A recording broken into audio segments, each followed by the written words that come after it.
My rings are shaking as I'm waving, and my arm's jiggling. So, yeah, that's my life. It's exactly what was in my head. So, that's what I was going to say. I would like to say hello to Rhonda and Cindy. Hi, welcome. It feels like I haven't been here in 3 years.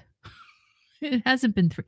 Maybe it's been a couple of weeks, right? I think it's been, I don't know. That's how fast life is just shooting by. And it just feels like, it kind of feels like I haven't been here for a year, but I know for sure it hasn't been that long. So I would like to say, yes, Happy New Year to all of you lovely folks in Never Never Land. And I hope you had a great holiday season. I hope so. I hope that, all of your happiness was fulfilled. I hope that every void in your life is gone.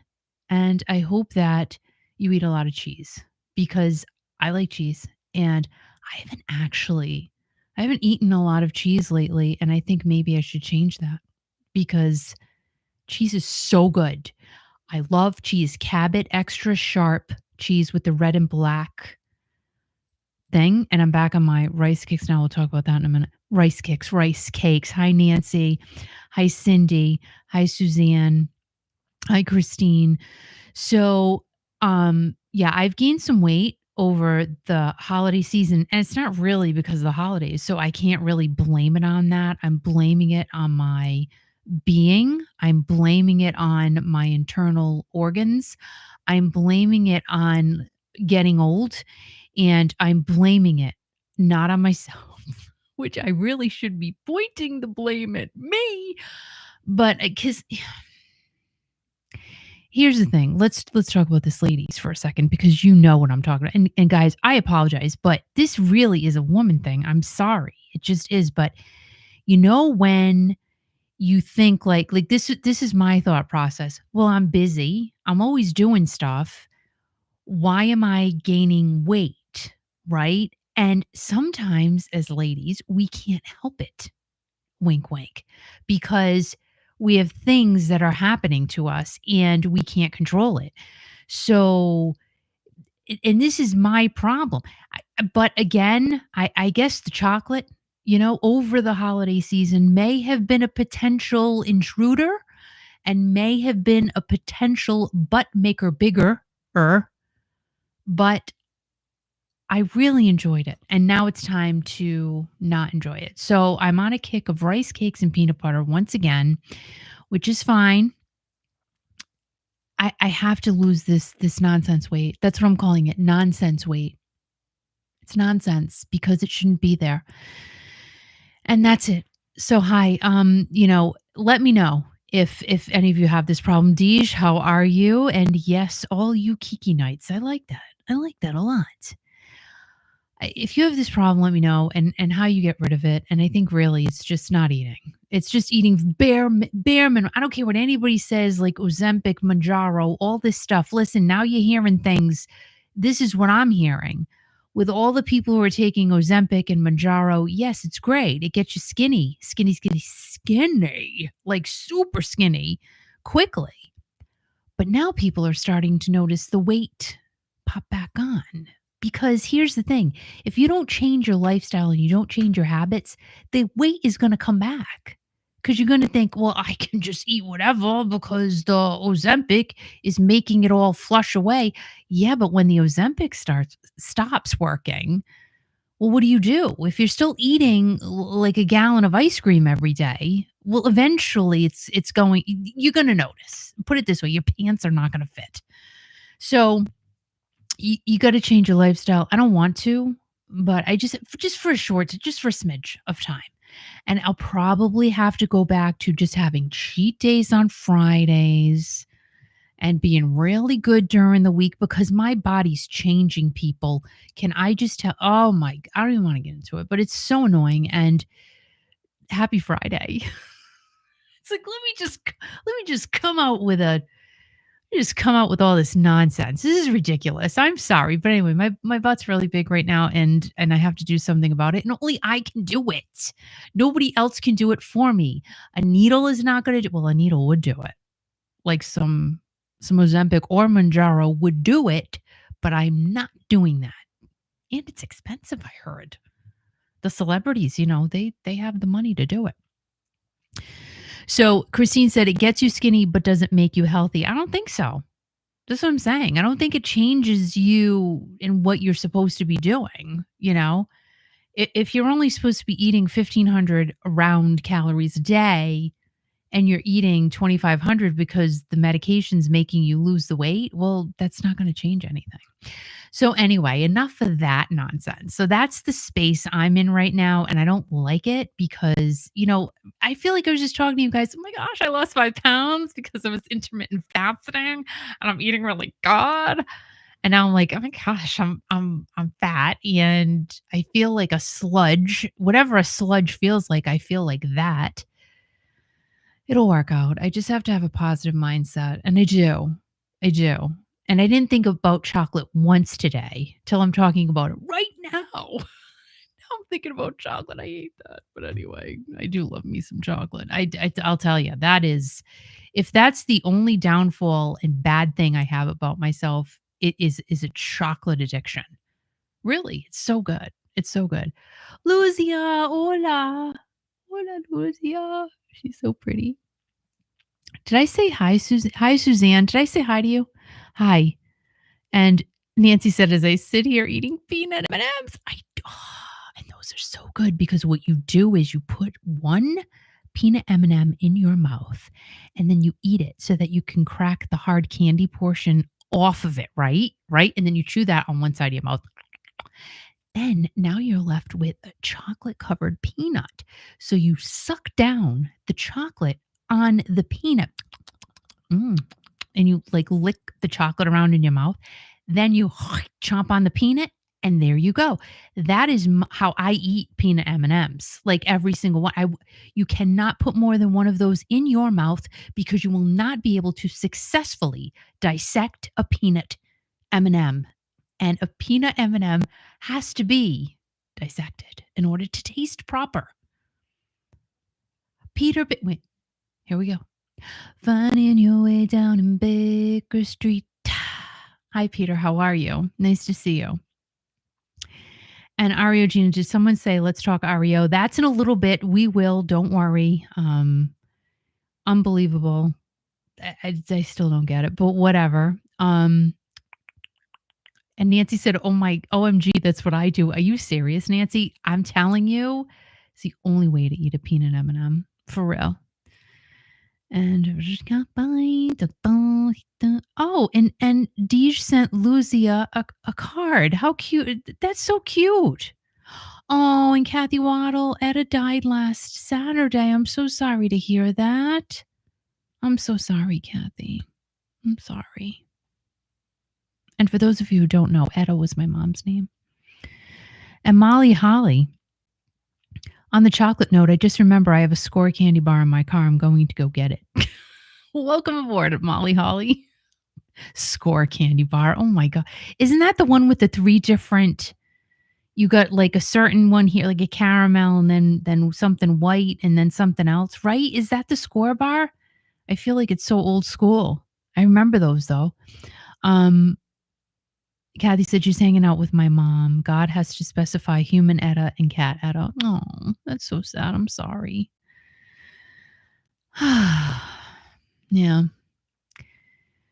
So Molly Holly said it's just toffee covered in chocolate. Oh, okay. Oh, yes. Now I remember. Okay. With Sky Bars. Thank you, Nancy. Nancy said the Sky Bars. Remember those, though?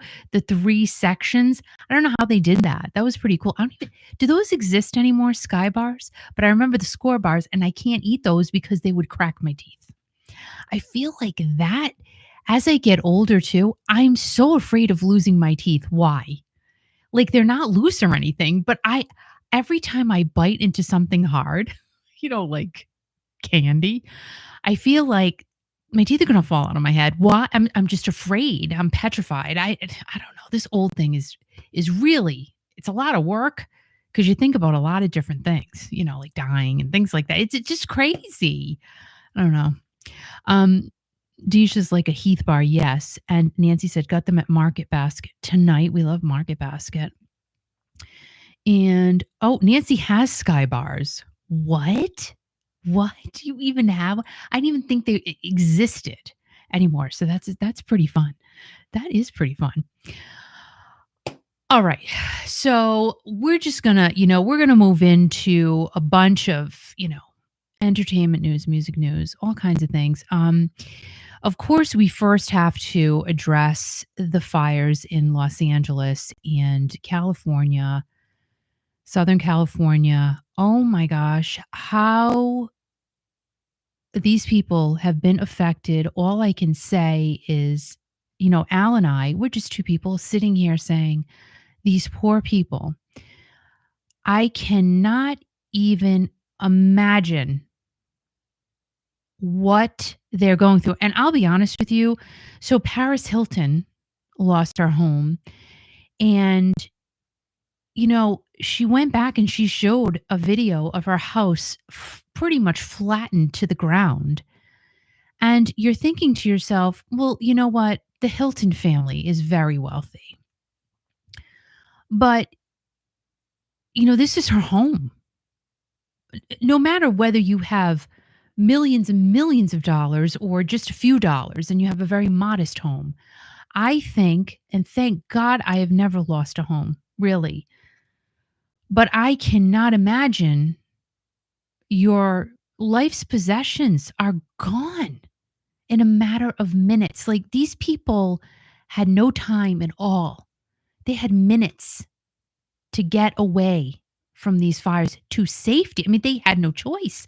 They had to get their children and animals and whatever they could gathered into a vehicle and leave so they could be safe. And there's another couple. I don't know if any of you guys know them, but I used to watch the show The Hills and I love the show. Spencer and Heidi, I love those two. I mean, again, it's a show I watched a long time ago when it was first on. And they have two children. They lost their home, completely gone. And I got to tell you, like Heidi's been on social media crying, and people are making the meanest remarks. Like I can't. I just first of all, how in the name of God, really, can you make fun of someone who just lost their home within the matter of hours? How can you consciously say something mean? I don't understand where these people come from. And to me, that's even worse than a troll. Like that is just someone who has no heart at all. And this poor girl's getting comment after comment after comment, making fun of how she looked and oh, you'll just build another house. Again, guys, these people are in her let me just I gotta back up for a second. Her husband, Spencer, now he's a straight to the point guy, right? And you can tell he's in shock.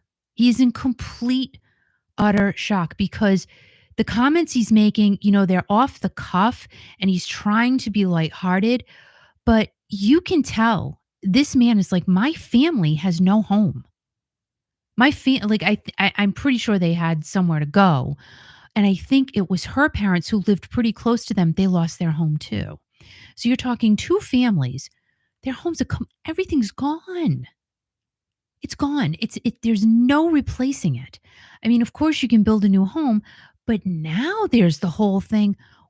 I'm hearing these stories and again, this is all alleged. I don't know, but allegedly there are homeowners insurance companies dropping people. They're dropping the fire portion of the homeowner's policy. How can they even do that legally? How? This is something I just heard a little while ago. I just don't know what in the name of God is going on. And, I got a video for the end of the show from a gentleman, big actor. He lives in Rhode Island.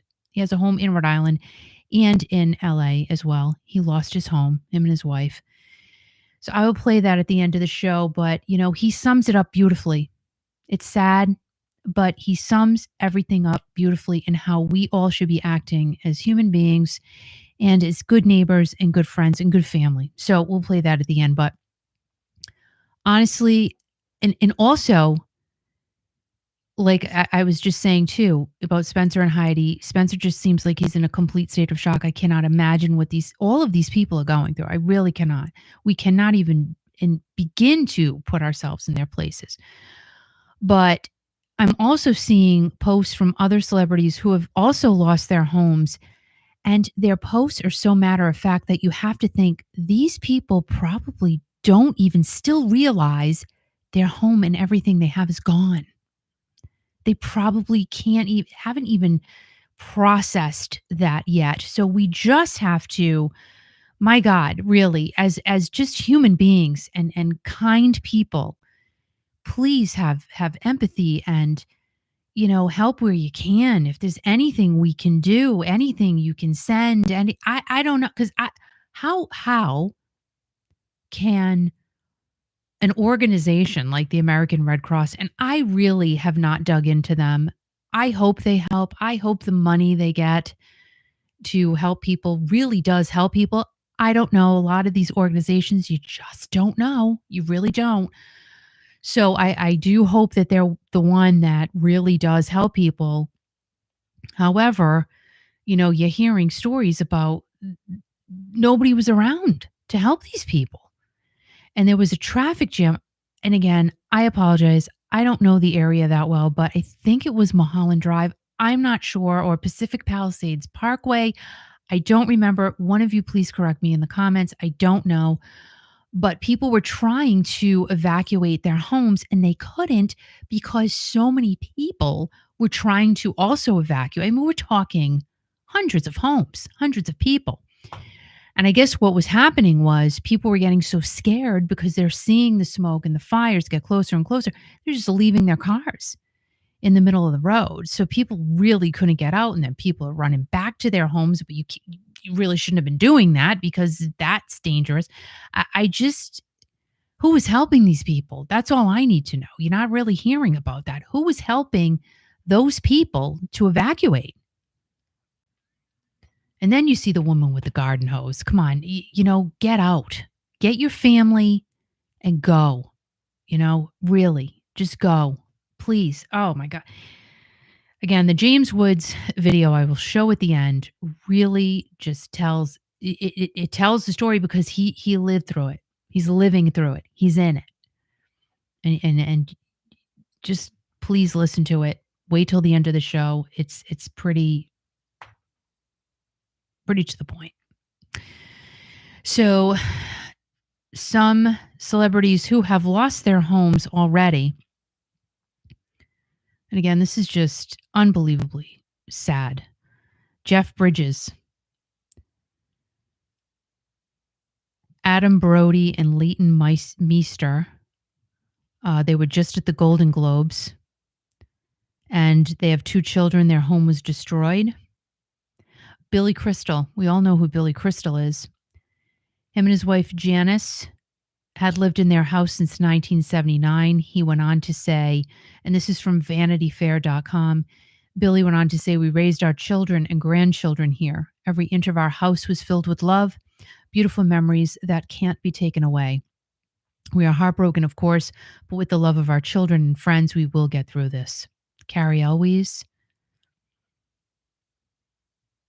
Mel Gibson. So Mel Gibson said that his Malibu home burnt to the ground while he was filming a podcast with Joe Rogan in Austin, Texas. And Mel said, I was kind of ill at ease while we were talking because I knew my neighborhood was on fire. So I thought, I wonder if my place is still there. Just think of what he's saying right there. Just stop for a second and say, holy crap. This man is doing a podcast and he's verbalizing the fact that he doesn't even know if his home is still in existence. And Mel went on to say, but when I got home, sure enough, it wasn't there. I went home and I said to myself, well, at least I haven't got any of those pesky plumbing problems anymore. So he turned it into kind of a lighthearted thing. But again, he's probably just going, "Did that really, am I here? Like, is this, let me pinch myself. Is this really happening to me right now?" John Goodman from Roseanne fame. His Pacific Palisades home burned to the ground. His reps confirmed. Jennifer Grey, we all know her from Dirty Dancing. And this was a post on her social media. Was lucky enough to call Samoa my home for a bit. Thank you, Mama, for making. No, that's not her. That's not her. Is it? Oh, maybe it is. Is that her? I just have to look. Sorry.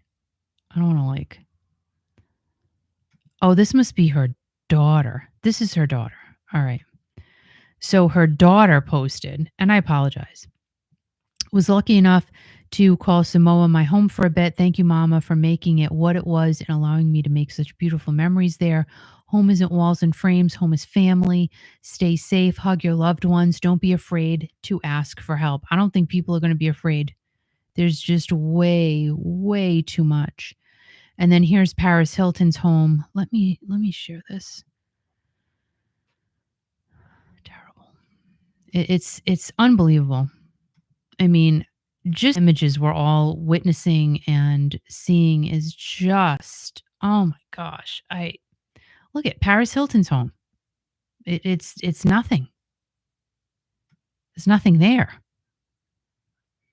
And here's her post. And basically, she's saying it's where her son Phoenix took his first steps, where we dreamed of building a lifetime of memories with London.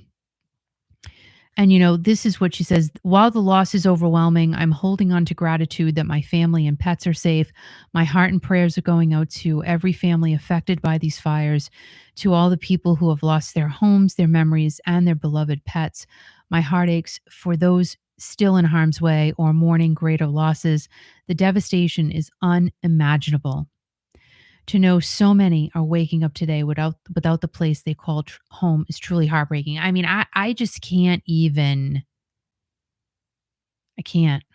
I really can't, guys. And I'm sure you're doing the same thing. Just watching these images on TV, and we can sit here and say, "Thank God we're safe," but these poor people. How many animals were lost already during this fire? And I think there are still 2 fires that are uncontained. I'm just speculating. That's what I heard a little while ago. I'm not completely 100% sure. That's what I heard. So if I'm wrong, please correct me in the comments. I just, I don't know. I don't know. I don't think this is anything. We've never seen anything like this. Ever. And pray to God we never see anything like this again. Anthony Hopkins lost his home.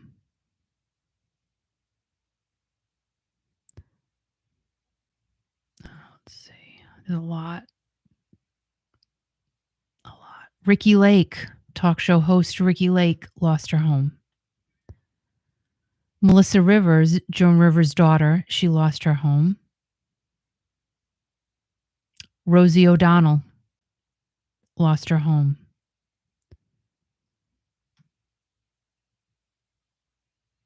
Candy Spelling, Tori Spelling's mom. Diane Warren, songwriter, basically wrote all the songs we all love.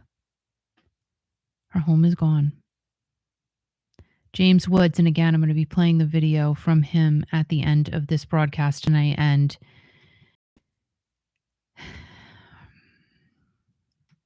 I hope you listen to it. I hope you take a few minutes to listen to it. But what to know at this point, this is from NBC Los Angeles. A state of emergency remains in effect for LA County. And fires continue to burn. A red flag warning has been set to expire Thursday, and that was extended to Friday as Santa Ana winds continue to fan flames. All LA County schools are closed Friday, with unhealthy air quality impacting areas that are not directly impacted by the fires. And officials do say that thousands of structures have been destroyed, with the devastation from the Eaton and Palisades fires ranking among the worst in California history. Is this the worst in U.S. history? Like, we have to Find out if that's the case because it sure feels like it right now. And it went on to say firefighters may get a break Friday afternoon as winds are expected to calm in the afternoon ahead of a weekend return. So, guys, again, because you're all just the best ever, please say prayers. Help where you can, know beforehand, where you're sending your money to and you're sending it to a reputable organization. Just hope for that. Hey, Roberta, how are you? So sad. And Roberta was so nice to text me. I think, was it last night or the night before? I think it was the night before about Brett Michaels. Now, Brett Michaels, I guess this area just had a fire, a devastating fire last month in December. And Brett Michaels lost a barn. I don't know if he lost animals. I do not, stables. I have no idea. But Brett did post a picture today.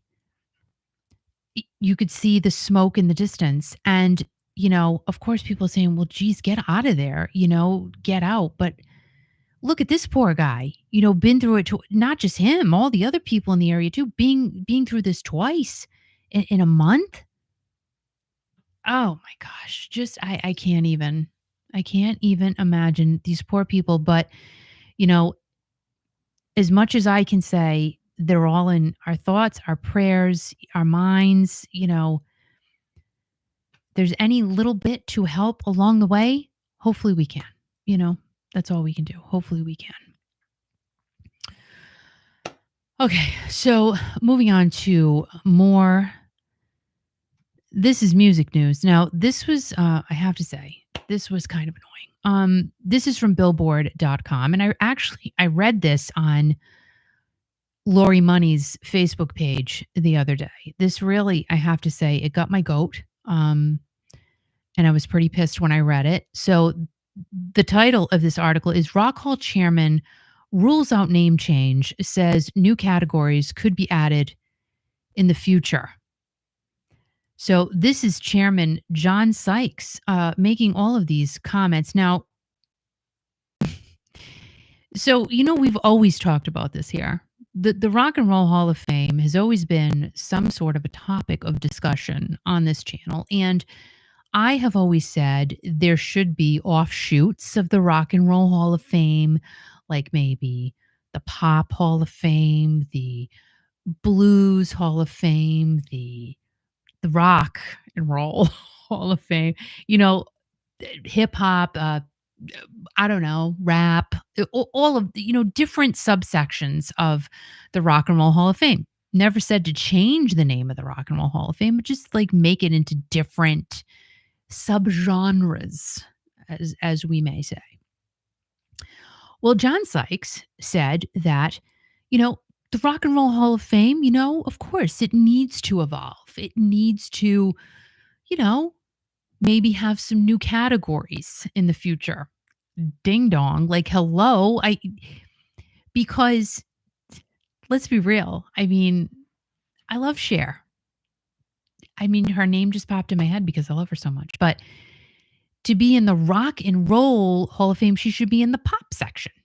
It's just what I think, and you disagree with me. Well, great. We just agree to disagree. That's fine. Don't get mad at me, but Cher is just not rock and roll. It's how I see it. I see Def Leppard as rock and roll. I see the Rolling Stones as rock and roll, even though they're what? They're in the blues section now. Like they could be in all kinds of sections. And there are artists like Dolly Parton. Come on, guys. I mean, just because she did the rock star CD set does not make her a rock and roller. And she even said it herself. She's a country singer. I love Dolly too. Gosh, I love her. But she's not a rock and roller. You know what I mean? However, because she did do a rock and roll duet box set, I guess that could put her into the rock and roll category. Yell at me. I don't care. Whatever. So I've always been the thing in the section of police, subcategories, subgenres, yada yada yada. So I guess John Sykes did an interview with a Vulture on New Year's Eve, just one day before the Rock Hall induction ceremony went on to streaming. So he talked about, his side of the house and how he feels. And he said that more pop and hip hop artists, they've found themselves being inducted in recent years. You think? Like, this is what we're saying. It's been Mary J. Blige, love you, love her, but she's not rock and roll. Please help me. Help me understand. Help me understand if I'm wrong, because I'm okay with being schooled. Shaka Khan is not rock and roll. I love you, Shaka. Shaka Khan, let me rock, Shaka Khan. Let me rock this all I want to do. Shaka Khan, let me rock, Shaka Khan. Let me rock, let me feel for you. I love you. I love you. But she's not rock and roll, baby. She's just not. She's just, let's be real, please. So this is what John Sykes said, and I will quote him. This is what he said. This irritates me to even read it out loud. I read it to myself and I'm like, ouch. This is what John Sykes said, chairman of the Rock and Roll Hall of Fame. I think it's because some people don't understand the meaning of rock and roll. Yeah. If you go back to the original sound in the 50s, it was everything. As Missy Elliott calls it, it was a gumbo. It just became known as rock and roll. So when I hear people say, you should just change it to the Music Hall of Fame, we have said that here too. Rock and roll has pretty much covered all of that territory. Rather than throwing the name out, it's doing a better job of communicating to people where rock and roll came from and what it's truly about. Once they hear it that way, they understand. I still don't understand what you said. And I still don't agree with you. Rock and roll is rock and roll, baby. It is. I don't care. I don't care what John Sykes, chairman of the Rock and Roll Hall of Fame, says. It is not rock and roll. I'm not hating on anything. I'm not. But the Beatles, Elvis, Creedence Clearwater Revival, these were all, come on. These were, well, Creedence, were they more like they're in the rock and roll category. But James Taylor, that's folk-ish, soft. Well, now it's really considered soft rock, yacht rock, probably. You know what I'm saying? Rock and roll is rock and roll. Motley Crue, even though some people may disagree with me, they're rock and roll. They're rock and roll. That's rock and roll. But I like it. Yes, I do. So tell me how you're feeling in the comments about all of this. But let's see. He went on to say the best story to convey this was when a great friend of mine, Jay-Z, got inducted a few years ago. I was so excited, but he told me rock is dead. What is he, friends with Gene Simmons? That's what I need to know. And he went on to say it should be called the Hip Hop Hall of Fame. Oh, so see, now Jay-Z wants to change it to the Hip Hop Hall of Fame, but he could be in a subgenre category that's named hip hop. Just saying. And John Sykes said, well, hip hop is rock and roll. I mean, if you want to go down that generic rabbit hole, I guess so. I guess, this envelope could really be considered rock and roll. If you really just want to, mesh everything together. But I don't think that's fair to do that. I really don't. I don't think it's fair. I don't think it's fair to the artists, and I don't think it's fair to the fans nor the music. I'm just saying. And he went on to say, no, it isn't. We've got to do a better job explaining it. Little Richard, Otis Redding, Chuck Berry, these artists were the cornerstones of rock and roll. If you look at the sounds over the years, those artists ended up influencing hip hop. Jay-Z hemmed and hawed, but he showed up to the ceremony. That made me feel like we had done our job to communicate that rock and roll is open to all. If you want to go down that rabbit hole and just include everyone, well, that's what you're doing anyway, probably because there's not a lot of rock and roll left to induct. I mean, we've got bands that should just be in there. Well, can we just get them in now, please? Take the rock and roll bands that have been, able to get into the Rock and Roll Hall of Fame for years. And can we just induct them, please? Like now, instead of waiting until everyone's gone? You got people. You got a list. You got a backlog. So let's just focus on that now, because you really don't have to spread it out like peanut butter and jelly and just get everyone together because you're running out of people. You got people. You got people. I'm annoyed. Why did I read that? Because I had to. Because it's so annoying. I'm so annoyed. Can you tell? I'm annoyed. So Rhonda said, let's remove hip hop and rap now that they're all going to jail. Bye-bye. Well, all right. Rhonda, let's be nice because you can't. That's classifying. Everybody is the same. Like, come on now. We got one bad apple. Got one bad apple. Well, there's a whole bunch of bad apples underneath. There's a whole bunch of what's under an apple? I don't know, peach. Like there's a whole lot of peaches rolling around under the big apple. So we don't know who those peaches are yet, but we're gonna. And Tanya said, agree to Kiki. Thank you, Tanya. Hi, Tanya. How are you? And Molly said, thank goodness the original Foreigners. And hi, hello.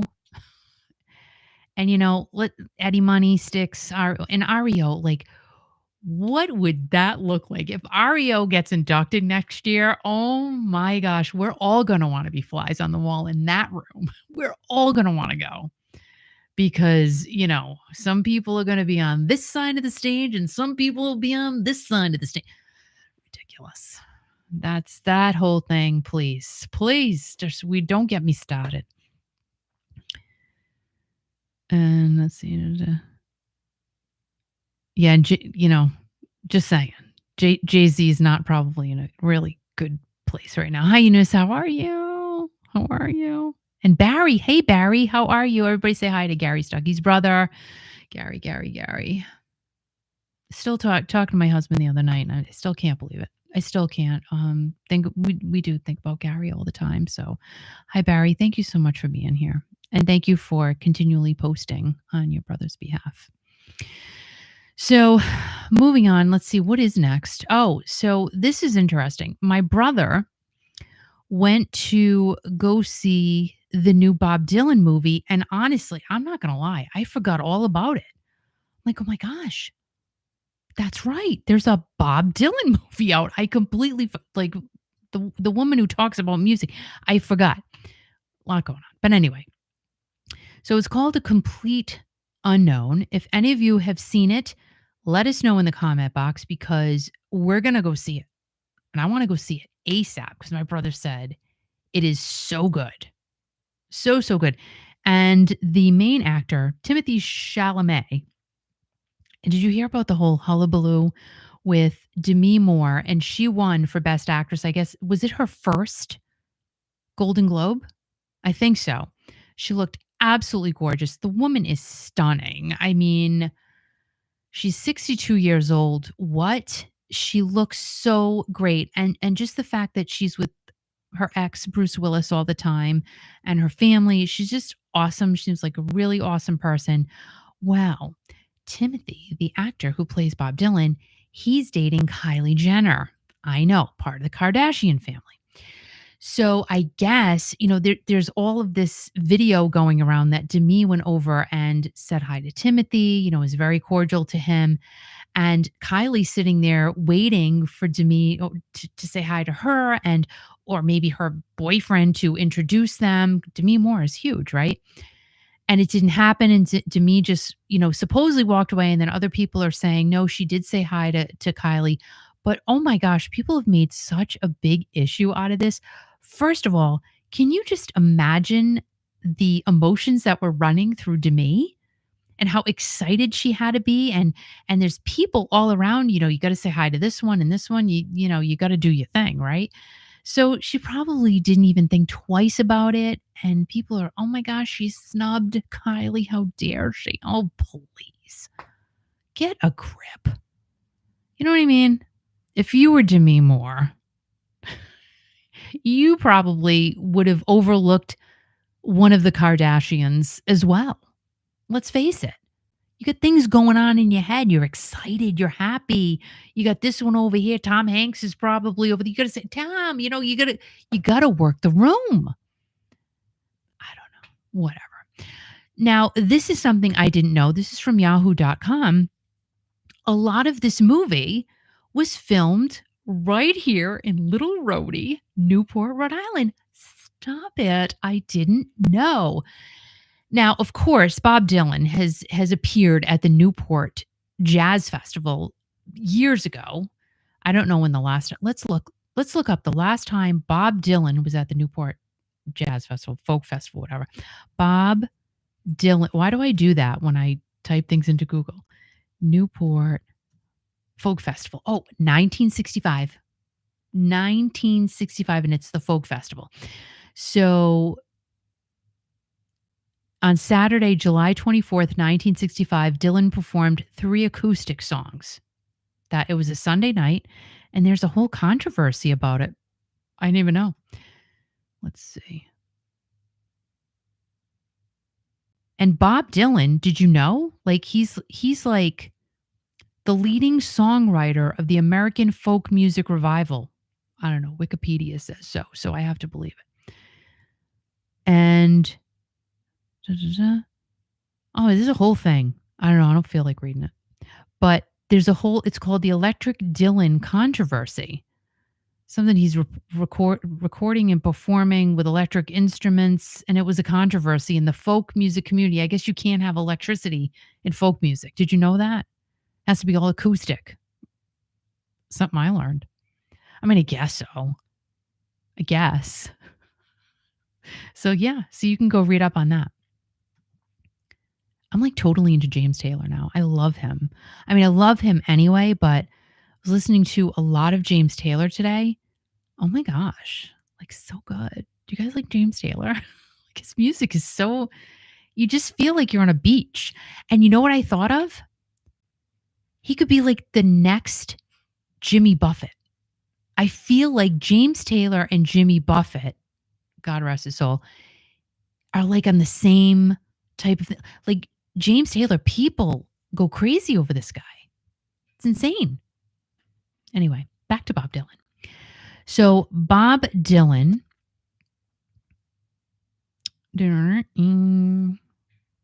it was released on Christmas Day.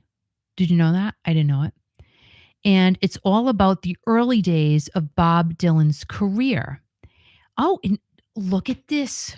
Look at this. See, this is why I like reading these things in front of you guys, because I don't even know. So it's actually the beginning part or whatever. It's his most defining moment about when he went electric in Newport. Just talked about that, the electric controversy. So that's part of this movie. Wow, it's like a light bulb moment. That's crazy. That's crazy. And there's a movie theater in Newport, Rhode Island called the Jane Pickens Theater, an event center, and it's running the film, right now. And I've never been to the Jane Pickens, but I guess it's like a small community type of theater. So it's a big deal for them. They keep selling out tickets. So I guess the movie's really, really good. And A Complete Unknown had the largest 2-week opening in the theater's history. Well, also, I mean, the movie was filmed in Newport, so people are going to go. And it says a good portion of the movie takes place in Newport, and that makes Jane Pickens Theater a pretty unique place to see it. General Manager Alexander Whitney told Channel 12 News. And the theater is one of the oldest cinemas in the country, has shown thousands of films. in its century-old church turned cinema space. Oh, that's neat. That's really cool. And the manager went on to say he added that moviegoers often feel like they're attending a concert. Oh, that's kind of cool. So let me know if you've gone to see the film, if you plan on seeing it. And yeah, because we're going to go see it because of my brother, because my brother said to. Now, Bill Murray, you know Bill Murray, the comedian, actor, former Saturday Night Liver. I have to say, like, one of the original Saturday Night Live funny men. Honestly, some of those ladies are so friggin' funny that are from today, but nothing's ever going to match the early days of SNL. Never, never, never, never. John Belushi. I mean, I watched them all. Okay, this is from MSN.com. Bill Murray is going on a U.S. tour performing Bob Dylan and the Kinks cover songs. Now, would you go see that? I mean, I guess I would go. Like, if he was around here, like, I wouldn't travel. I'm not traveling a couple of hours to go see that. But if he were to come, to an event center close by, why not? And it's true, like, you think of Bill Murray, you think of Ha Ha Funny. You don't think of him singing Bob Dylan or the Kinks. You really don't. And that's right. He was in Ghostbusters. He was in Groundhog Day. And let's see, he said he's been a karaoke fan for many, many years, and he formed a band because of his love for karaoke called Bill Murray's Blood Brothers. So that's why he's taken this thing on the road. I mean, good for him, So he's going on a U.S. tour covering Dylan and the Kinks. It just, you never know. Maybe he'll meet up with Johnny Depp at some point and just, do a hang on stage with him. That'd be funny. So he got the idea for a tour in 2022 when he sang I Feel Pretty from West Side Story in New York City. Fans loved it. And he said, you know what? I gotta take this to the road. I'm gonna have a band. And they actually began to tour, him and his band, on January 3rd they're beginning to tour on January 3rd. Well, they already did because it's January 10th today in Chicago.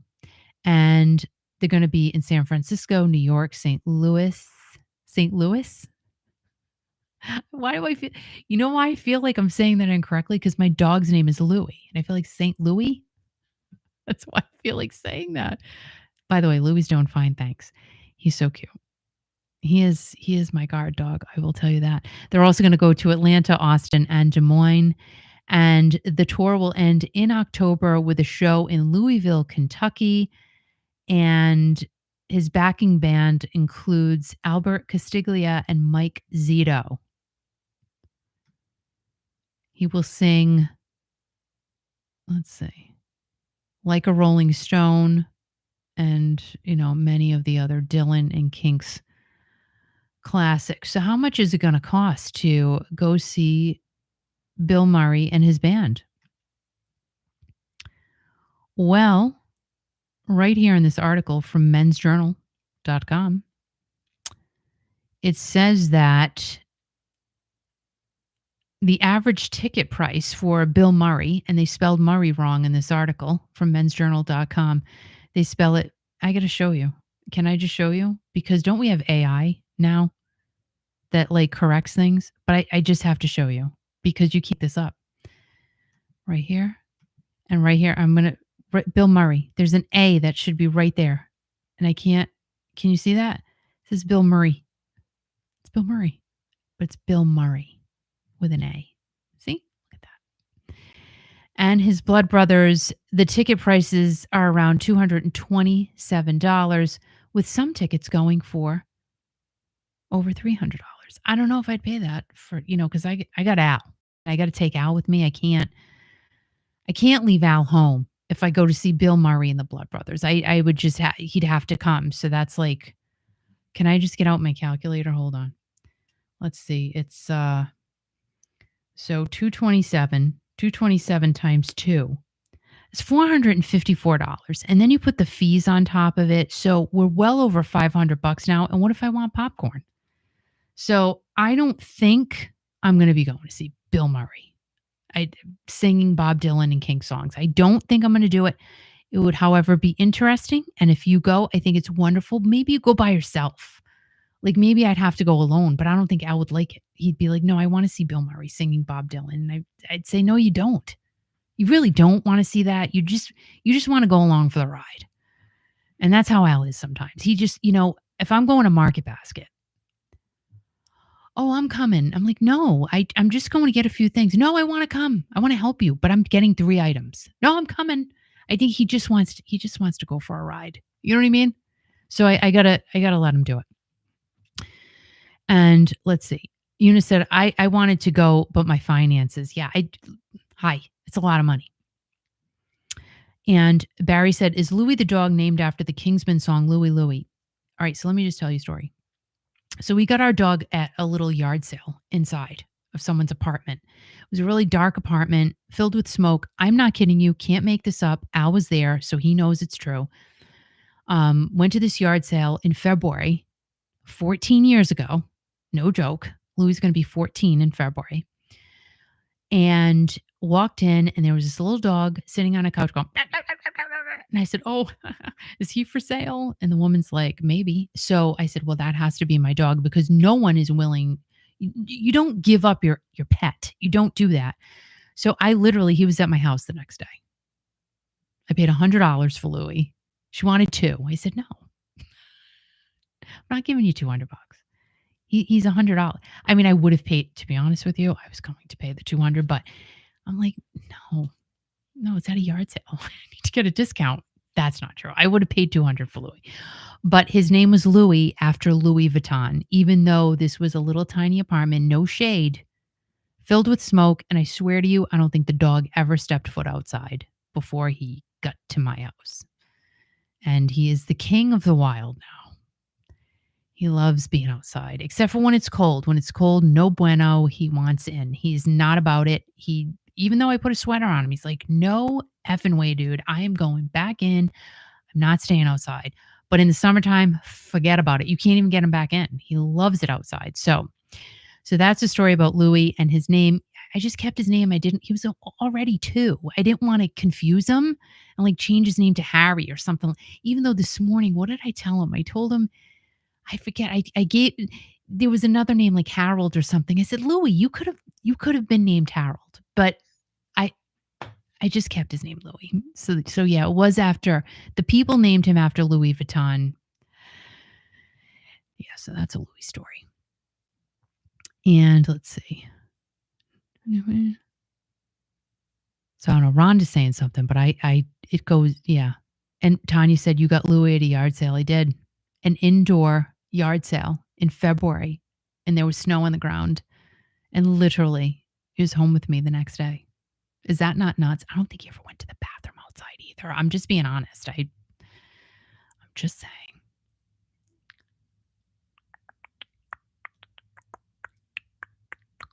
Oh, Barry, cool story. Love at first spark. You love my accent. I don't have any accent. I don't have one, Barry.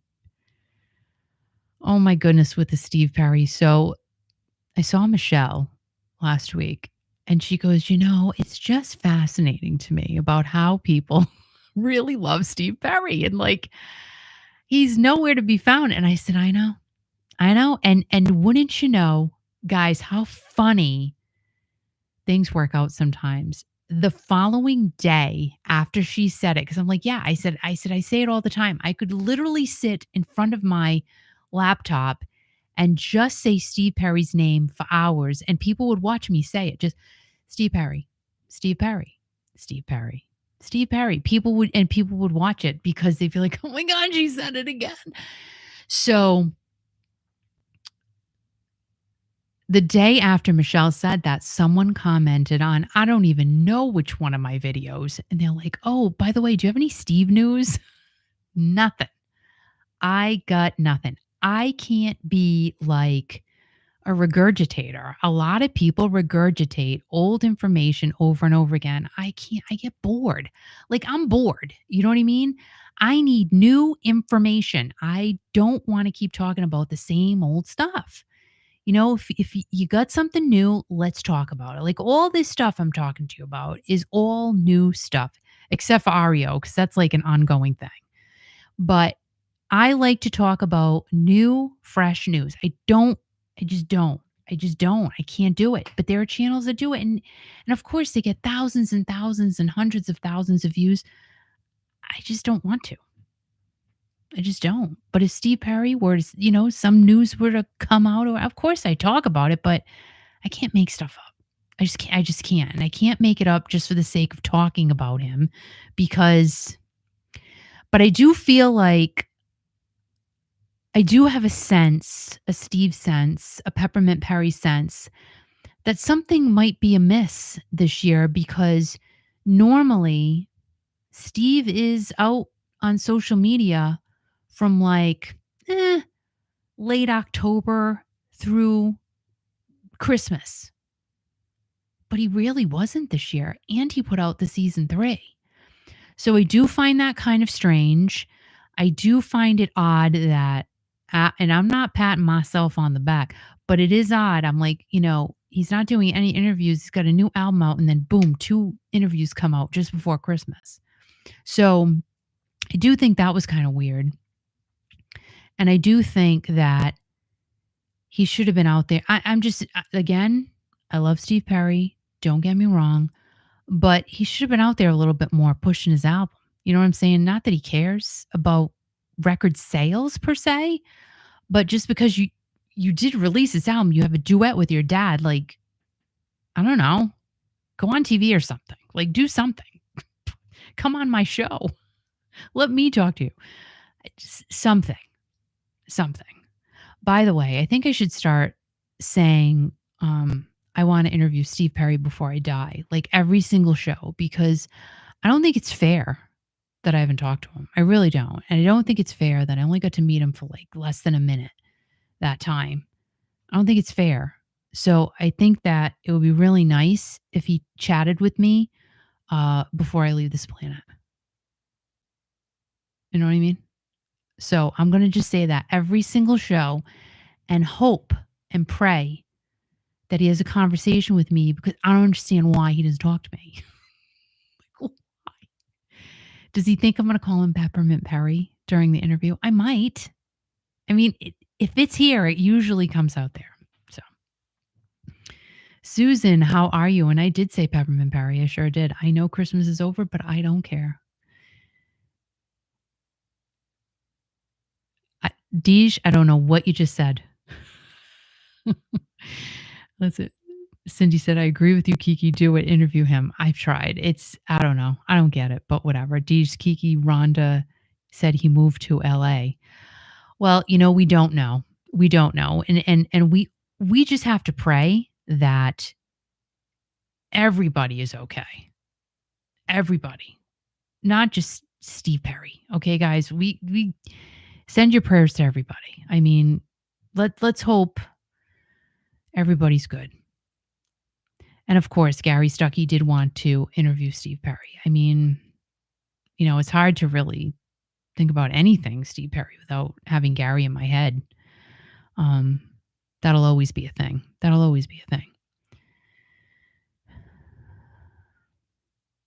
So anyway, it's, going back to everything, that's going on. We just have to stay positive and send our love and prayers to everybody. Now, I don't know if you guys knew this, but Stephen King, the writer of horror books, has radio stations. I had no idea, no inkling that Stephen King was a radio station owner, but apparently he had 3 stations. Now, this article is from newscentermaine.com. Stephen King's radio station, WKIT, lives on. I guess it was almost on the verge of being closed by the end of 2024, but let's see. It was purchased by Zone Radio's former hosts. So the station's getting a new lease on life, it says. And WKIT was actually one of Bangor's most popular radio stations. Who the heck knew? And let's see, Jeff Solari, who is the new owner of WKIT, said, "We just really thought there was an opportunity to save something great." And Jeff is a former Zone Radio sports host. And he said after he heard about closure of the 3 radio stations owned by Stephen King, him and his business partner, Greg Hawes, decided to strike a deal with Stephen King. What if we could have bought the radio stations from Stephen King? I don't have that much money. That wouldn't happen. But you never know. Maybe he would feel sorry for me. Here's a radio station, kid. Go have fun. Imagine. He's got a lot of money too. But you can't just give it away to people like me.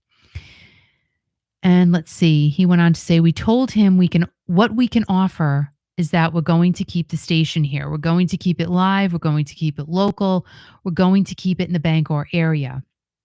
And if that's what's really important, then take our offer. And that's what he did. I wonder how much it sold for. Let's see. Oh my gosh, if it's like $1,000, I'm happy for these people, but not really because I would have bought it. All right, how much did it sell for? Radio stations are expensive. It sold for $500,000, which, I mean, that's a lot of money. I mean, it's a lot of money. It's not a lot of money. I mean, but that's a big station, I guess. However, you got to sell a lot of ad time to make $500,000 back. And if you have on-air hosts and everything, you got to pay them. But I guess the $500,000 was far below the asking price. Dang, girl, how awesome is that? Good for you.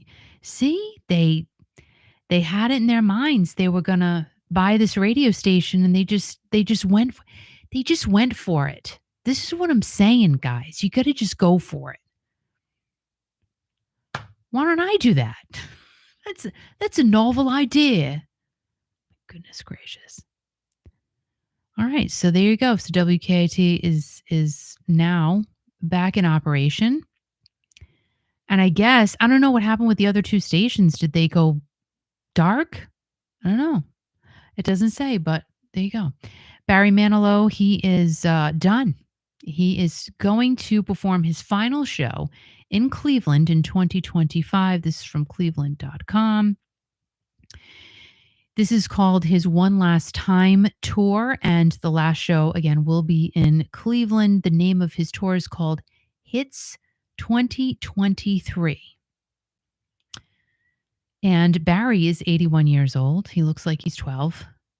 I mean, let's be honest. He looks really good. His last show will be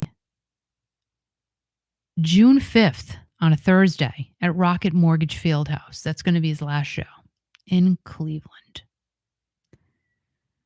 Tickets are already on sale. Well, let's go to livenation.com and see how much they're going for. Let's see. Events and tickets. He's coming to Rhode Island.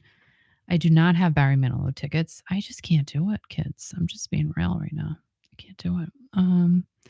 Well, let's just search. Let's search for Barry Manilow, shall we? Shan't we? Let's. Barry Manilow. The Copa. Copacabana. All right, let's buy tickets for, we're not buying them, for the Cleveland show. Let's see how much they are. No, we don't think you're a robot. Oh, for crying out loud. Now I got to slide a puzzle piece into this thing. Stupid.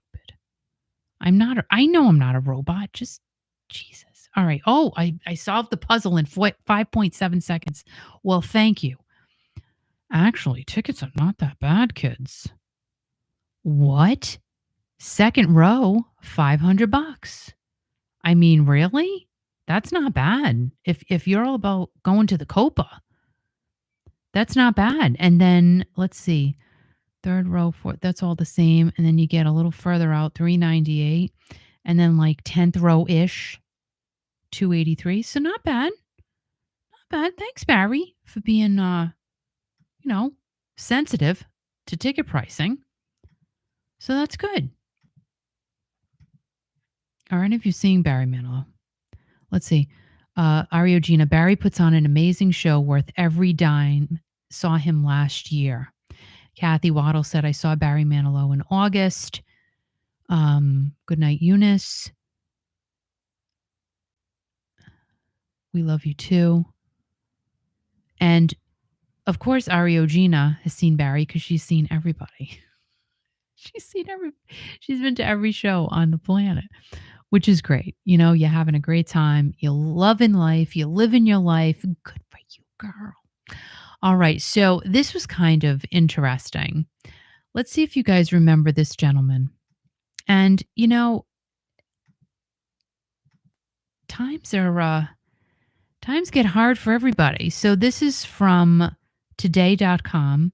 Cosby show star Jeffrey Owens says he still struggles to make a living as an actor. You know, this guy, Jeffrey Owens, this gentleman, he played Elvin, Sandra's boyfriend on The Cosby Show. So this whole thing came to be because someone took a picture of him at Trader Joe's. Let's see if it's in this article.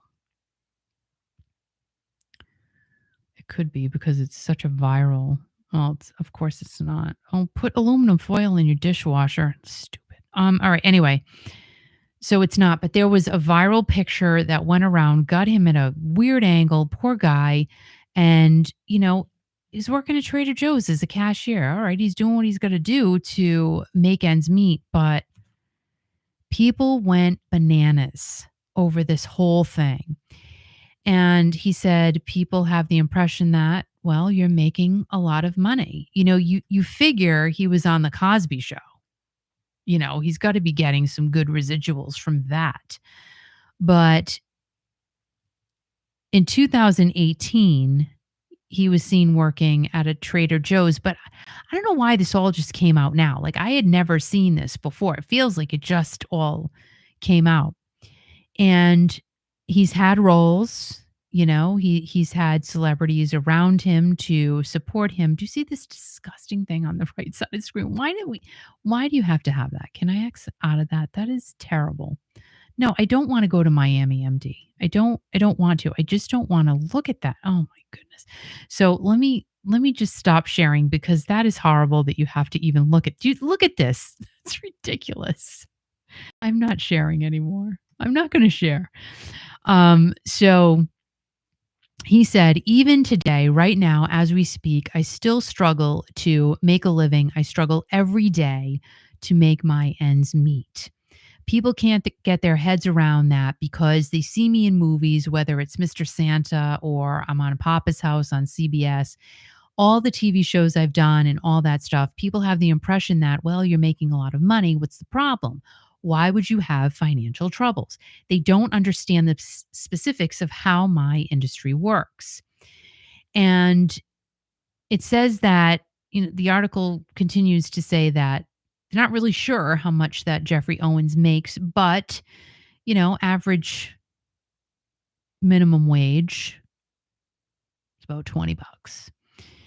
And he went on to say, people have a false impression of what the average, what I call middle class actor makes and their ability to make a living in the industry.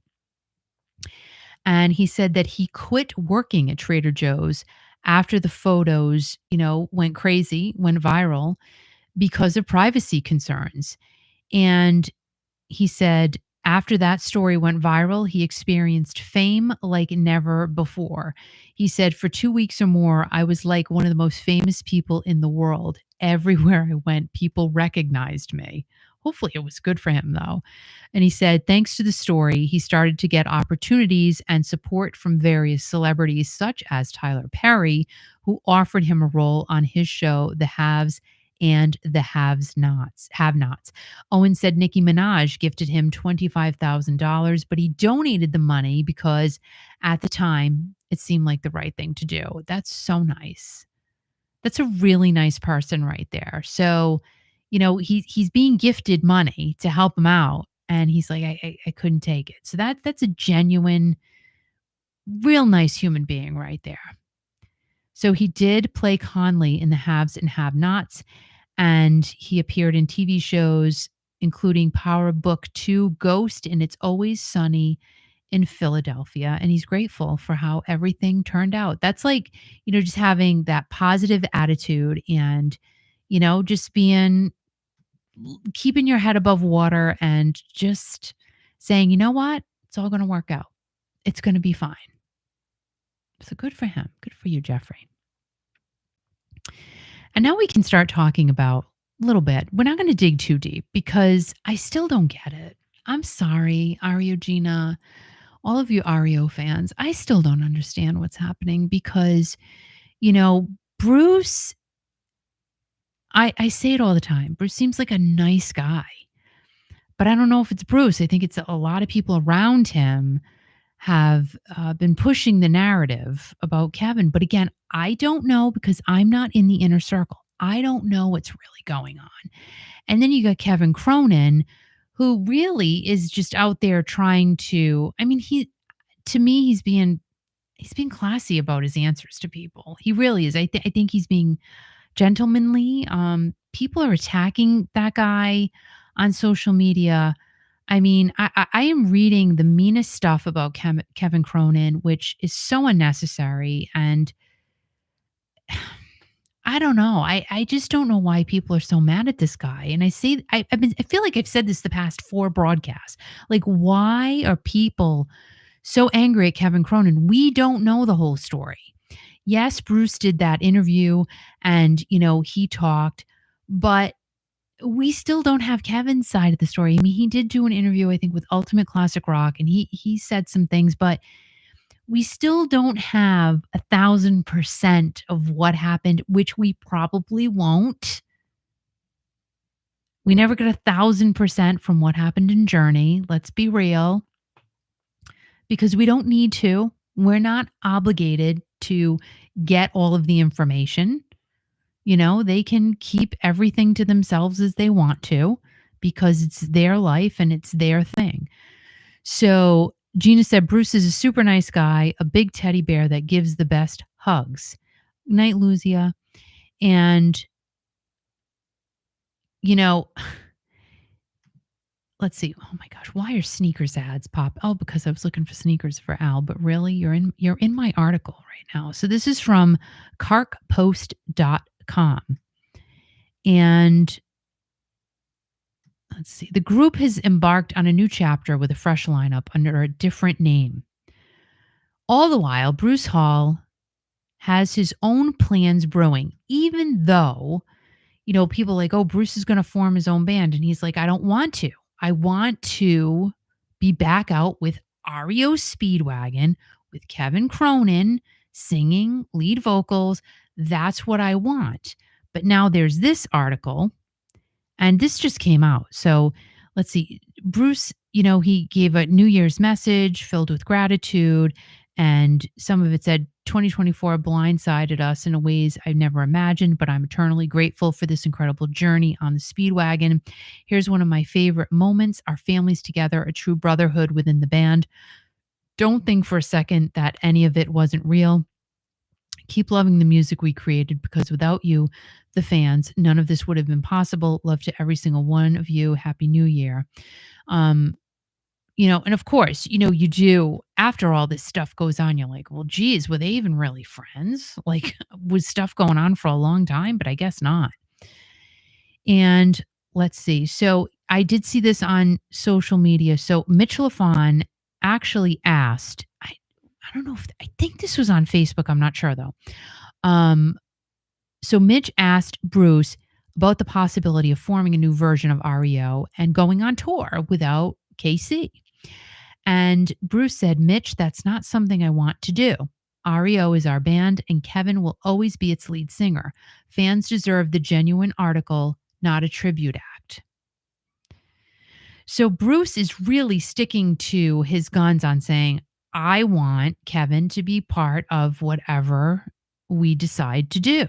But now, like, this article kind of leads you to believe that he's gonna form a new band without Kevin. So this is what I'm saying. This is why I get confused. Like, these things go all over the place. So then it goes on to say, Kevin recently addressed the retirement and the decision to perform under a new name. And he said the name REO Speedwagon is officially retired. But the music and spirit of REO live on through the incredible dedication of Dave Amato, Brian Hitt, Derek Hilland, Matt Bissonette, and myself. And this all happened because of a dispute from Bruce wanting to return after he had back surgery late last year. I can't believe I'm saying last year. It's already 2025. We're already in the middle of the month. It's ridiculous. So while Bruce was recovering, Matt Bissonette stepped in as bassist. And I guess that's what caused the hullabaloo, because then, announcement was made that Bruce isn't coming back, by the way. By the way, Bruce is not returning to the band. So Bruce recently said on his Facebook page, "Let's set the record straight. Kevin didn't start this band and no one forced him to change the name. He chose to tour with the substitute bassist instead of waiting for my return. The other two owners opposed this, and I was set to rejoin in 2025 after my successful surgery. Kevin made the decision to leave, not us.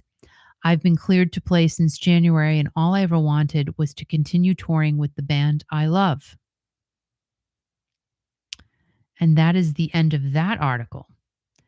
And then we move on to a Facebook post. "Where did it go? Why you do these things to me? You disappear and then I have to go find you, and I don't like it." I don't like that. It's gone now. Oh my gosh. Really? Now I got to find it. Sorry, guys. Okay. All right. Let's see if I can find it quickly. Okay.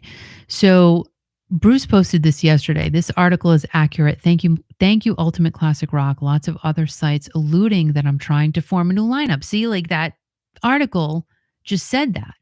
All I've ever stated has been I want REO to tour with Kevin as our lead singer and myself as the bassist, as it has been the last 47 awesome years. And then there's an article from Ultimate Classic Rock. I'm not going to go into all that. You guys can read it. It's right on Bruce Hall of REO Speedwagon. It's on his Facebook page. You can go and check it out. I have not read it. But, Kevin keeps being attacked. So I really, I'm just so confused why that is a thing. All right, let's see. So I don't know. There was really not much else from Kevin, so I couldn't really find anything new from him. But let's see what you guys are saying right now. Good night, Roberta. I love you. See, REO Gina says correct. The whole story is not out there yet. I could clear up a few things, but not my fight. And Rhonda said, remember, Irving Azoff still manages REO. And REO Gina says, Rhonda, not anymore. Irving hasn't in years. Tom Consolo does. So the REO drama continues. It will go on and on and on. And Kevin had to cancel a show. I think it's January 25th. I'm not sure where it was. Was it in Vegas or something? He's still recovering. He's been out on social media, pretty much talking to the fans and clapping back at people who are being mean to him. And, I got to give the guy credit. He could just be deleting these people and blocking them, but he's not. He's clapping back at them. And some of them, I think he's being a little too nice, to be quite honest. There's no reason to be mean and rotten to someone because you disagree with what happened in a band that we have nothing to do with. We go see their shows, we buy their tickets, we buy their merch, we buy their records. We are not behind the scenes with these people. So I always said like Journey, and I stick by it. I think there was way more to that whole American Express thing and all of that, way more to that story than we'll ever know. and the coup d'etat and all of that stuff. There was way more to it. And I think this is the same thing with REO. No matter what, there's been a lot put out there from Bruce's camp, but I still think there's so much that we just are not aware of and probably will not be. And REO Gina says, I love Bruce as much as anyone. I always will. Just curious, Kiki, have you ever met Matt? I have not. I have not. But I hear he's a great guy and, he's a great player. So you got to do what's right for the band, but I don't know. I don't know. Bruce had back surgery. I like, I always say it and I'm sorry, but I had two. So I get it. It's a difficult thing, especially as you get older. Like the last one I had was so much worse of a recovery than the first one I had because I was 10 years older. Now, if I were to have one now, oh my God, I don't even know. Like, I don't even know. So I can empathize with Bruce in that respect. However, it was being tossed around that Bruce was playing the same. We don't know that. We really don't. Let him play. Let him play. And let everybody, be the decision maker, I guess. But I think at this point, my own perspective, my own opinion, the fans want an REO farewell tour. I say just give them that. I say, it doesn't let Bruce and Kevin get together one last time. And to me, from what I'm reading consistently, that's all the fans want. They want a farewell tour with Bruce and Kevin, even though a lot of people are mad at Kevin. But I think that's what needs to close this chapter. I mean, if the chapter is not going to be written anymore, close it like that.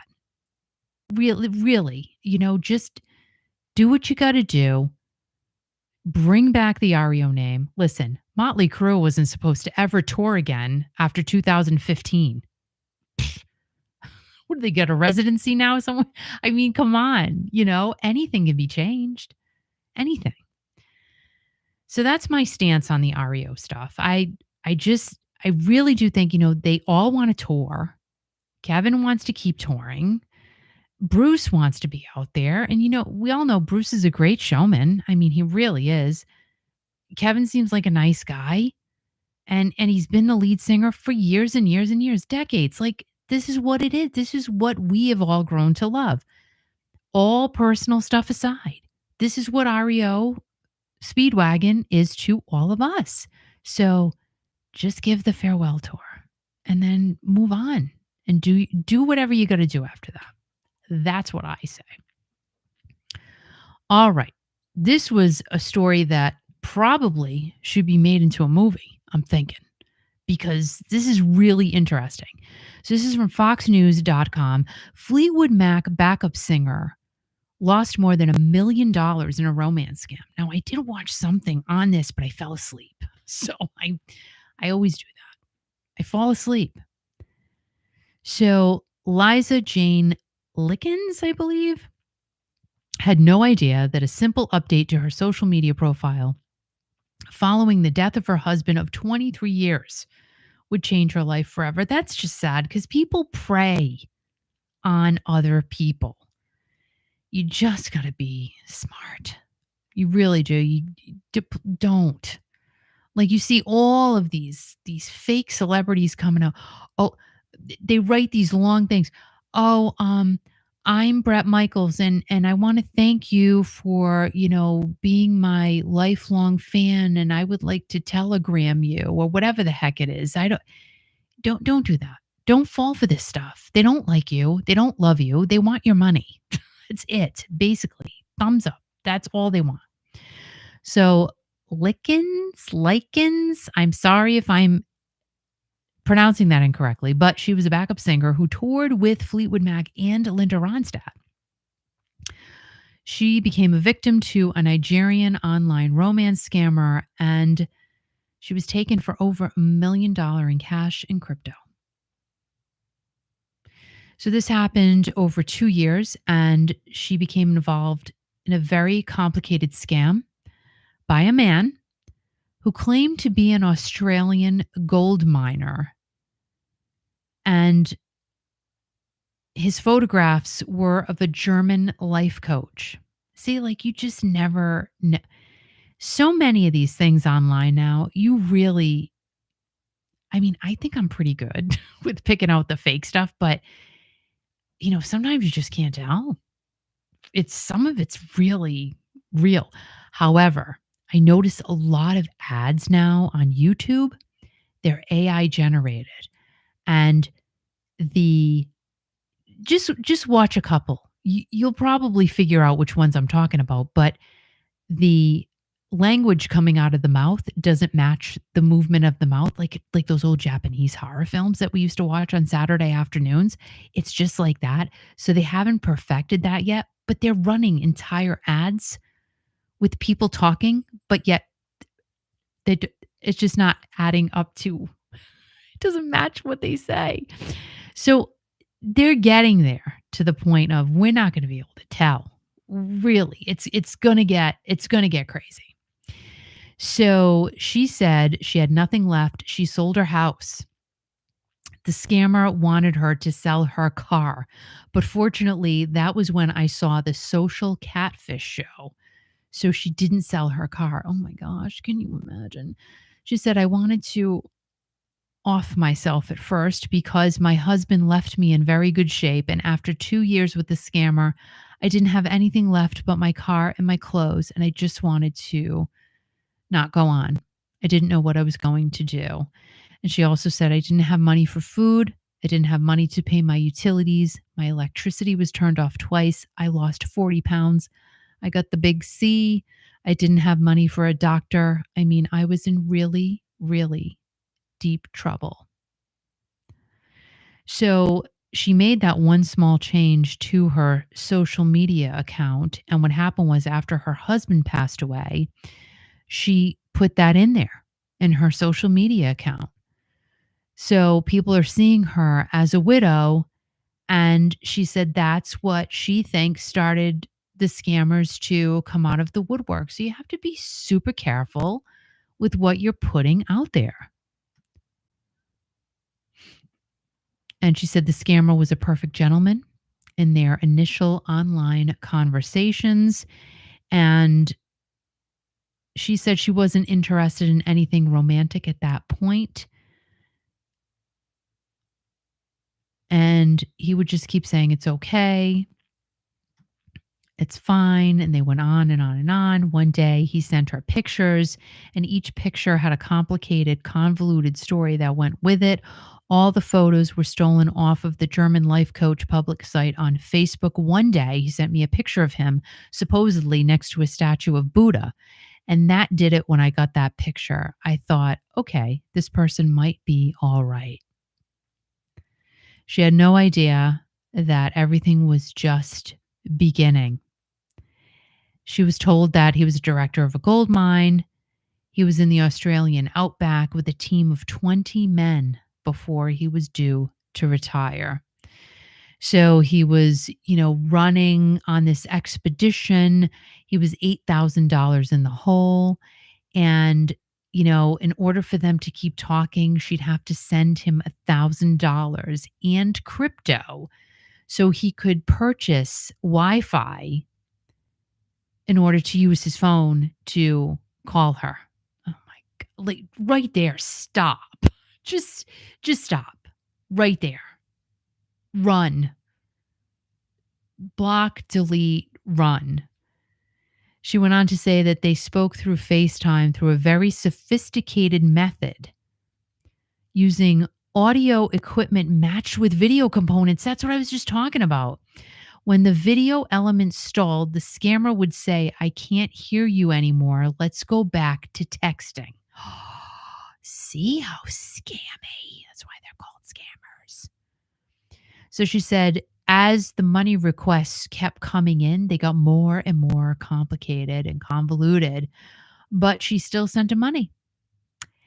And he asked for her home address so he could send her 24 karat gold bars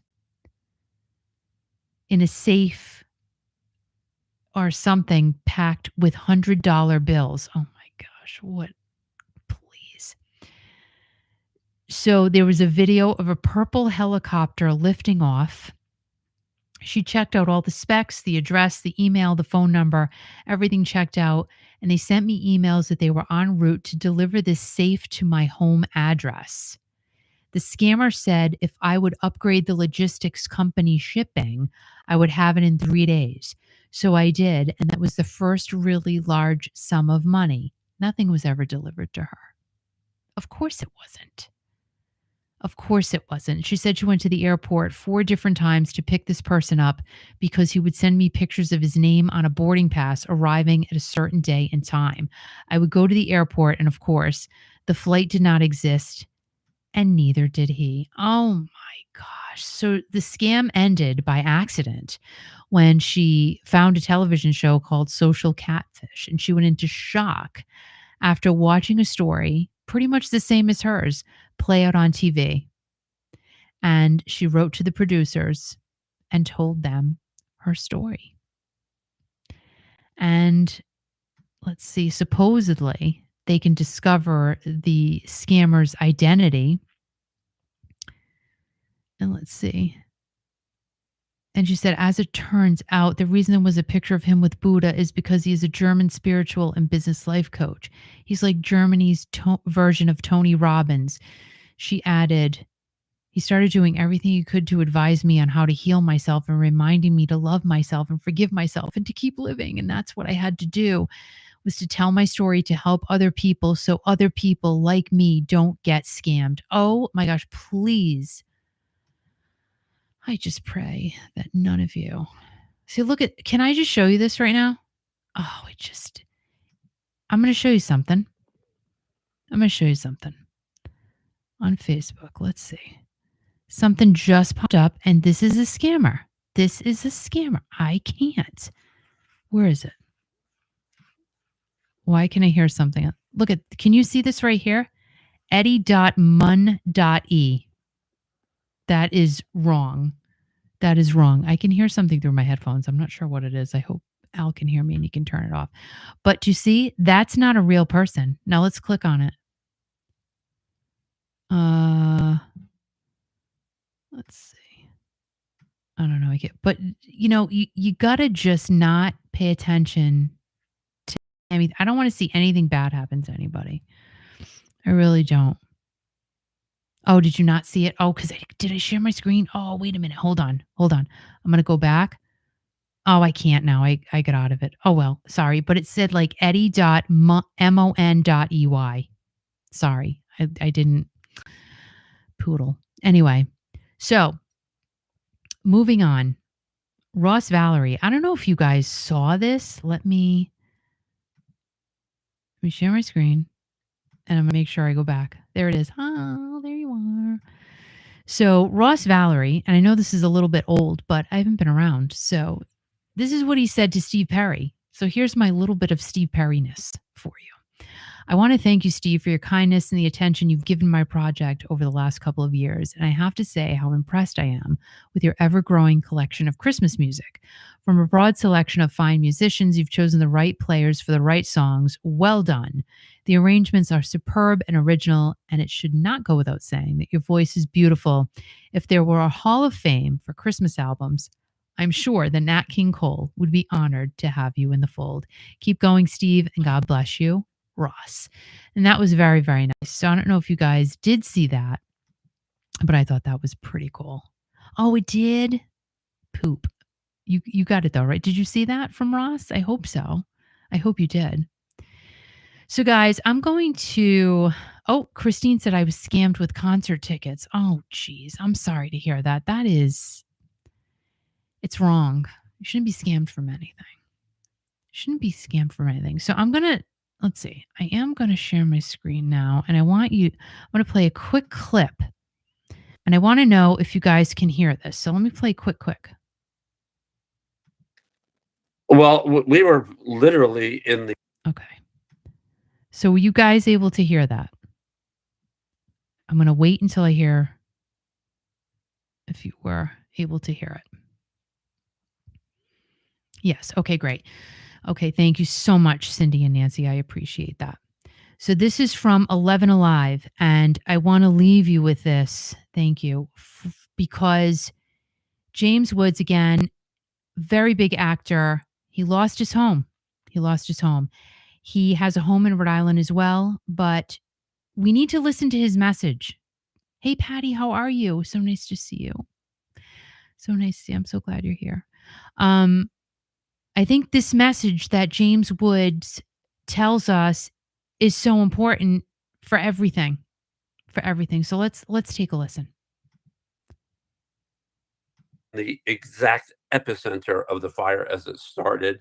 Um, oh, that's actually a view from my porch. um, that's the house one below us on fire. Yeah. We My neighbor called and he said a fellow named Robert Trinkteller was about 5 houses up. You have to understand the Palisades is a very almost like an old-fashioned neighborhood. Sidewalks, all the neighbors know each other. We all have each other's phone numbers, and people are very aware that we're in a fire zone. And in fact, I had said yesterday, well, day before yesterday, to my wife Sarah, I said, "Oh, that guy on the hillside hasn't cut down his grass. They got to cut down that brush because there's going to be a fire." And that's the person who didn't cut that brush was a person that fire you're looking at right now. That's my pool right there. That was the brush below us that was not cut. So we went out. I had a record of the call. In 17 minutes later, we were evacuated with the clothes on our back. Our garage door wouldn't open because the wind was so bright it torqued the door, and we finally got out. When we got to the bottom of the hill, I said, "Oh my God, we have a neighbor who's 94 years old who has dementia." And I said, there were no cars on the driveway. And we would go over and help him get in his chair, sometime if he fell with the caregiver. But I knew he was in the hospital. And I don't know, God was on his side. I decided to call his son in Massachusetts and said, "Hey, Francis, just to be sure, your dad's still in the hospital, right?" He said, "No, he got home last night, and there's a new caregiver, and I don't have the number." And they wouldn't let us back up, so I finally got through to 911 and said, "A welfare check. You got to go check on this guy." Well, there was a miscommunication, and I called my neighbor who hadn't evacuated yet. He was on his roof fighting his fire. He'd been on my roof. He'd hosed my roof down.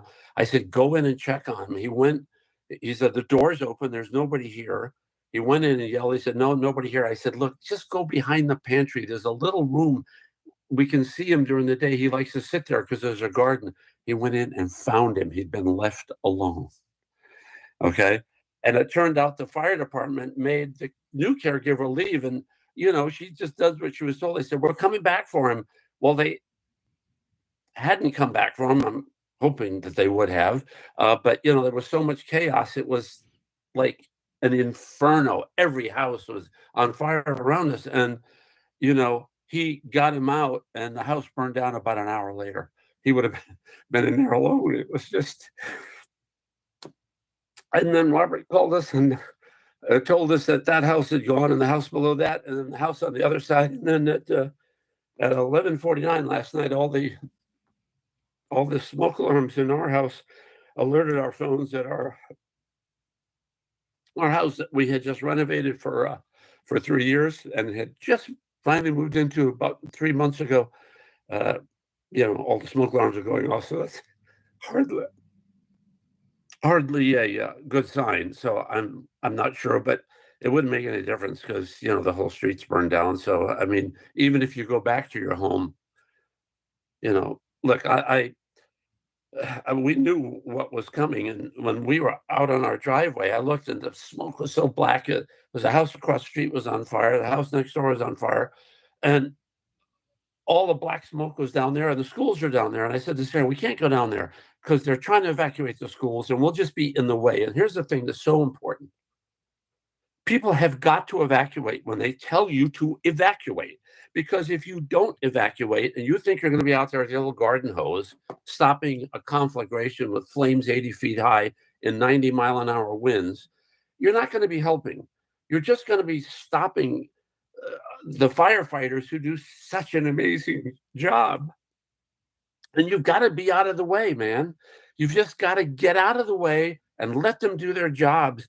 And yes, maybe your home's going to burn down, but let me tell you what's more important than your home is your 94-year-old neighbor and your fellow across the street who's trying to help you. and all the friends and family who've been calling all day. And yes, we're safe.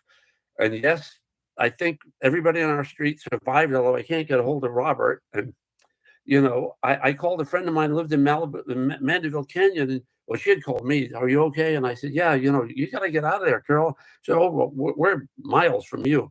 I said, but we're packed. We're ready because people who live in fire zones are ready. You got to be ready to go. And as ready as we were, everything I own is in this room. Every single thing that I own is in this room. We got a basket of laundry, glasses, pills, and the keys to our car, and that's it. So